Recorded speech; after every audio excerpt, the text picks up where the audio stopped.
Bonjour. Aujourd'hui, nous allons aborder la troisième phase de la manifestation du fruit de l'esprit. Pourquoi parlons-nous de manifestation? Ce fruit-là, nous l'avons déjà. Lorsque nous recevons le Seigneur Jésus, nous avons reçu le fruit de l'esprit.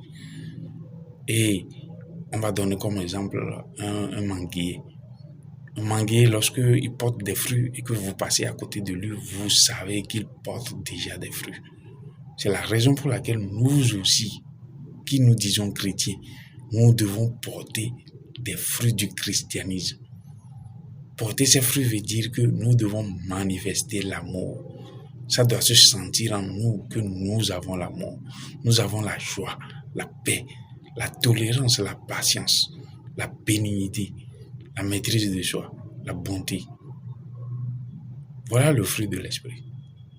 Et aujourd'hui, nous allons parler d'une phase où il faut garder la parole. Qu'est-ce qui fait que nous arrivons à garder la parole?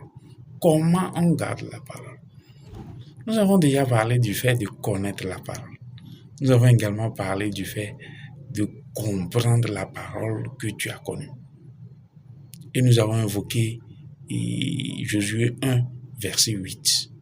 Dans Josué 1, verset 8, il nous est demandé de méditer la parole nuit et jour. C'est comme ça qu'on commence par la comprendre. Le verbe méditer dont on parle ici, ce n'est pas les méditations des autres. La méditation ici, c'est de tourner ce verset-là, de chercher à avoir une compréhension nette, quels que soient les côtés sombres ou les côtés positifs, nous devons tous les connaître. Et en étudiant ce verset, en le méditant, ça nous apporte la compréhension. Pour pouvoir garder une parole, tu dois d'abord la connaître et la comprendre. C'est ça qui amène automatiquement le fait de garder cette parole-là.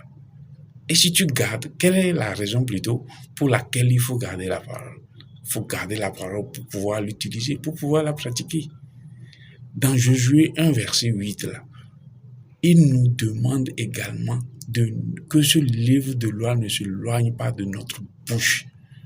C'est très important. La bouche, pourquoi ils ont parlé de la bouche? Tu dois parler le verset. Tu dois évoquer ce verset-là. Tu dois faire face à des situations avec un verset. On donne un exemple. Un enseignant qui te traite de quelqu'un de bête, que tu ne comprendras rien. Or, toi, tu sais que tu es béni de toutes